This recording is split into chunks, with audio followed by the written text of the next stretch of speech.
अस्सलाम वालेकुम दोस्तों, शादी के बाद आप सल्लल्लाहु अलैहि वसल्लम ने अपने चचा का मकान छोड़ दिया और सईदा खदीजा रज़ी ताला अन्हा के मकान में मुंतकिल हो गए। बीवी होने के साथ साथ सईदा खदीजा रज़ी ताला अन्हा अपने शोहर की हमदम भी थी। इन दोनों पाक हस्तियों की जिंदगियां खुशियों से भरपूर थीं। सईदा खदीजा रज़ी ताला अन्हा के बदन से 6 बच्चे हुए, 2 बेटे और 4 बेटियां। इनका सबसे बड़ा बच्चा कासिम था, जिसकी वजह से आप सल्लल्लाहु अलैहि वसल्लम को अबुल कासिम की कुनियत भी मिली। ये बेटा 2 साल से कम उम्र में ही इंतकाल कर गया। दूसरी औलाद लड़की थी जिनका नाम ज़ैनब रज़ी ताला अन्हा था, जो आप सल्लल्लाहु अलैहि वसल्लम ने खुद रखा। फिर ऊपर तले 3 बेटियां अल्लाह पाक ने अता फरमाई, रुकैया, उम्मे कलसूम और फातिमा रज़ी ताला अन्हा। आखिर में एक और बेटा जो कुछ दिन जिंदा रहकर फौत हो गया, जिनका नाम इब्राहिम था। दोस्तों, शादी के दिन ही आप सल्लल्लाहु अलैहि वसल्लम अपनी वफादार और अजीज कनीज जो इन्हें बाप से विरसे में मिली थीं को आज़ाद कर दिया और इसी दिन सईदा खदीजा रज़ी ताला अन्हा ने अपने एक ज़ाती गुलाम का तोहफा इन्हें पेश किया। ज़ैद रज़ी ताला अन्हो 15 साल के नौजवान थे। बरका का निकाह यसरब के एक आदमी से कर दिया गया था, जिससे इनके यहाँ एक लड़का पैदा हुआ, जिसके नाम की वजह से बरका को उम्मे ऐमन कहा जाने लगा।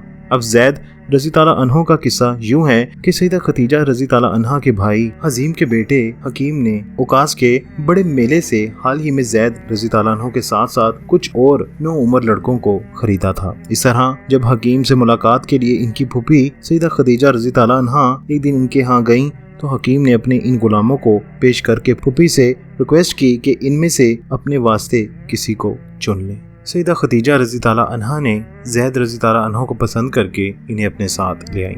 ज़ैद रज़ी ताला अन्हो को अपने नसब पर फख्र था। इनके वालिद हारिस का ताल्लुक इस शुमाली इलाके के एक अजीम कबीला कल्ब से था, जो इराक और शाम के दरमियानी इलाकों में रहते थे। इनकी वालिदा भी इस इलाके के पड़ोसी कबीले से ताल्लुक रखती थी। ये ताई नामी कबीला भी किसी से कम नहीं था। इसी कबीले के सरदारों में से एक सरदार हातिम अपनी बेमिसाल शुजात और अफसानी सखावत की वजह से हातिम ताई के नाम से सारे अरब में मशहूर था। कई साल पहले जब ज़ैद रज़ी ताला अन्हो की वालिदा अपने बेटे के साथ अपने घर वालों को मिलने गई थीं, तो इस गांव पर बनी कैस के सवारों ने हमला कर दिया था। इन हमला आवरों ने ज़ैद रज़ी ताला अन्हो को पकड़ लिया और गुलामों के बाजार में फरोख्त कर दिया।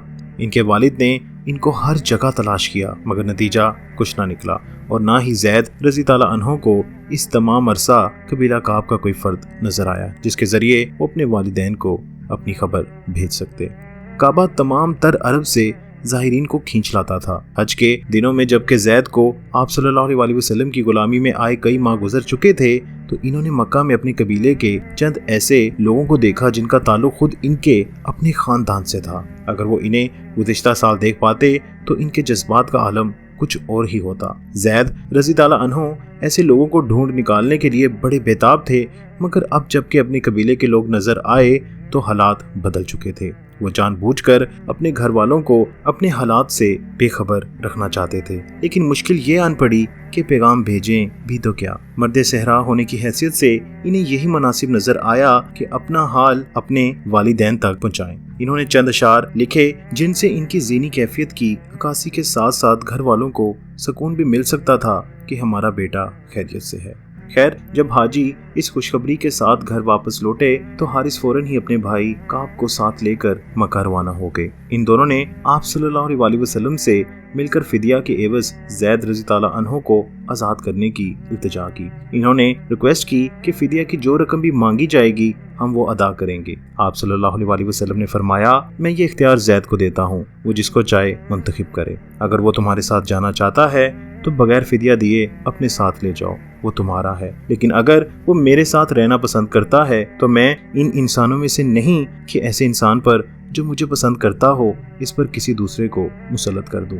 तब इन्होंने ज़ैद रज़ी ताला अन्हो को बुलाकर पूछा क्या वो इन दोनों आदमियों से वाकिफ हैं। नौजवान ज़ैद रज़ी ताला अन्हो ने कहा, ये मेरे बाप हैं और ये मेरे चचा। मुझको तू जानता है, आप सल्लल्लाहु अलैहि वसल्लम ने फरमाया, और तूने अपने साथ मेरी मोहब्बत भी देखी है। बस तुझे इख्तियार है कि मेरे और इनके दरमियान जिस मर्जी को चाहे चुन ले। लेकिन ज़ैद रज़ी ताला अन्हो तो पहले ही अपनी पसंद का फैसला कर चुके थे। वो फौरन बोले, मैं किसी को भी आप सल्लल्लाहु अलैहि वसल्लम के मुकाबले में तरजीह नहीं दूंगा।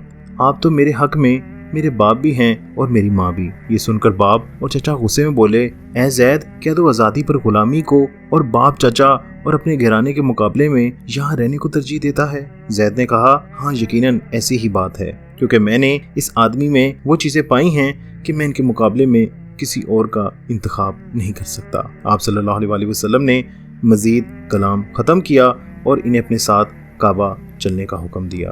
کعبہ پہنچ کر بلند آواز میں کہا، وہ تمام لوگ جو یہاں موجود ہیں گواہ رہے کہ زید میرا بیٹا ہے، یہ میرا وارث ہے اور میں اس کا وارث ہوں۔ باپ اور چچا اپنا مقصد حاصل کیے بغیر واپس لوٹ گئے، لیکن جو داستان انہیں اپنے قبیلے کو سنانا پڑی وہ اتنی پریشان کن نہیں تھی۔ آپ صلی اللہ علیہ وسلم اور زید رضی اللہ عنہ کے درمیان گہری محبت باپ بیٹے کے رشتے کی صورت اختیار کر چکی تھی۔ زید رضی اللہ عنہ آزاد ہو کر عزت کے مقام پر فائز ہو چکے تھے۔ خاندان والوں کو یہ امید بھی لگ گئی تھی کہ کعبے کی نسبت کے توفیل زید رضی اللہ عنہ کے درجات بلند ہوں گے، وہاں زید رضی اللہ عنہ کی نسبت سے ان کے گھرانے کو بھی فائدہ حاصل ہوگا۔ یہ ساری صورتحال خاصی اطمینان بخش ہونے کے ساتھ ساتھ مستقبل میں مزید بہتری کے امکانات رکھتی تھی، اس لیے زید کے گھرانے والے کسی پریشانی کے بغیر اپنی دنیا میں مصروف ہو گئے اور ادھر مکہ میں اس نئے ہاشمی کو زید بن محمد کے نام سے باعزت مقام بھی مل گیا۔ دوستو، گھر میں آنے والے مہمانوں میں جس کا بہت تواتر سے آنا جانا تھا وہ صفیہ تھیں، جو سیدہ خدیجہ رضی اللہ عنہا کی بھابی تھیں۔ صفیہ آپ صلی اللہ علیہ وسلم کی سب سے چھوٹی پھپھو ہونے کے باوجود عمر میں آپ سے چھوٹی تھی۔ اپنے ہمراہ وہ چھوٹے سے بیٹے زبیر کو لایا کرتی تھیں، جن کا نام انہوں نے اپنے بھائی کے نام پر رکھا تھا۔ زبیر آپ صلی اللہ علیہ وسلم کی بیٹیوں سے شروع سے ہی گھل مل گئے تھے۔ صفیہ کے ساتھ ان کی وفادار خدمت گزار سلمہ بھی آیا کرتی تھی۔ سلمہ نے خدیجہ رضی اللہ عنہا کے تمام بچوں کی ولادت کے موقع پر داعیہ کے فرائض بھی انجام دیے اور انہیں بچوں کی دیکھ بھال سے بے نیاز کر کے اپنے آپ کو اپنے گھر کا ہی فرد سمجھتی تھی۔ جیسے جیسے سال گزرتے رہے تو اکثر سیدہ حلیمہ بھی آتی رہیں۔ سیدہ حلیمہ آپ صلی اللہ علیہ وسلم کی رضائی ماں تھیں، اس لیے سیدہ خدیجہ رضی اللہ عنہا بہت دل سے ان کی عزت کرتی۔ ایک دفعہ جب ان کی آمد ایسے موقع پر ہوئی جب ایک وسیع علاقہ خشک سالی کا شکار ہونے کی وجہ سے سیدہ حلیمہ کی بھیڑوں کا غلہ ضائع ہو کر بالکل ہی مختصر ہو گیا تھا، تو سیدہ خدیجہ رضی اللہ عنہا نے ان کو 40 بھیڑیں اور سواری کا اونٹ بھی نظر کیا۔ یہ اسی خشک سالی کا ذکر ہے جس کی وجہ سے حجاز میں قحط جیسی کیفیت پیدا ہو گئی تھی۔ یہ قحط سالی ہی اس گھرانے میں ایک بڑی تبدیلی کی وجہ ثابت ہوئی۔ ہوا یوں کہ ابو طالب کی اولاد کی کثرت اور قحط کی سختی کی وجہ سے ان کے گھرانے کی کفالت خاصی مشکل ہو گئی۔ آپ صلی اللہ علیہ وسلم نے اپنے چچا کی اس حالت کے پیش نظر کچھ کرنے کے ارادے سے ادھر ادھر نگاہ دوڑائی۔ ان کے تمام چچاؤں میں سے امیر ترین ابو لہب تھا، لیکن وہ باقی خاندان سے الگ تھلگ تھا۔ اس کی ایک وجہ یہ بھی تھی کہ اپنی ماں کی اکلوتی اولاد ہونے کی وجہ سے خاندان میں اس کا کوئی سگا بہن یا بھائی نہیں تھا۔ آپ صلی اللہ علیہ وسلم نے ابو لہب کی دولت مندی کے باوجود عباس سے مدد طلب کرنے کو ترجیح دی۔ عباس ایک کامیاب تاجر ہونے کے ساتھ ساتھ آپ صلی اللہ علیہ وسلم کے بچپن کے ساتھی تھے۔ اس کے علاوہ عباس کی بیوی ام الفضل کو بھی آپ صلی اللہ علیہ وسلم سے بہت انس تھا۔ بس آپ صلی اللہ علیہ وسلم ان کے پاس گئے اور تجویز پیش کی کہ ابو طالب کے حالات کے پیش نظر دونوں گھرانوں کو تب تک ابو طالب کے ایک ایک بیٹے کی پرورش کی ذمہ داری اٹھانی چاہیے جب تک ان کے حالات ٹھیک نہیں ہو جاتے۔ عباس نے بڑی خوشی سے اس تجویز پر غور کیا۔ دونوں ابو طالب کی خدمت میں پہنچے اور اپنا ارادہ بیان کیا۔ ابو طالب نے کہا، تم جو چاہو اس پر عمل کرو، لیکن عقیل اور طالب کو میرے پاس چھوڑ دو۔ جعفر کی عمر تقریباً 15 سال تھی اور ان کا شمار اب چھوٹوں میں نہیں رہا تھا۔ ابو طالب کے ایک اور بیٹے جو جعفر سے 10 سال چھوٹے تھے، ان کا نام علی تھا۔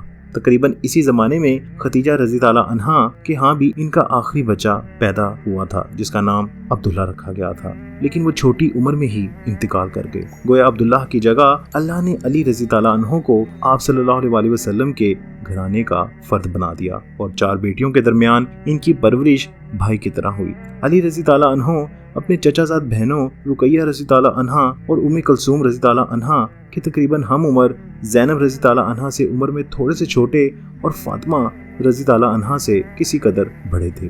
یہ 5ویں اور زید رضی اللہ عنہ کو شامل کر کے اس وقت آپ صلی اللہ علیہ وسلم اور اماں خدیجہ رضی اللہ عنہا کے گھرانے کی تصویر بنتی ہے۔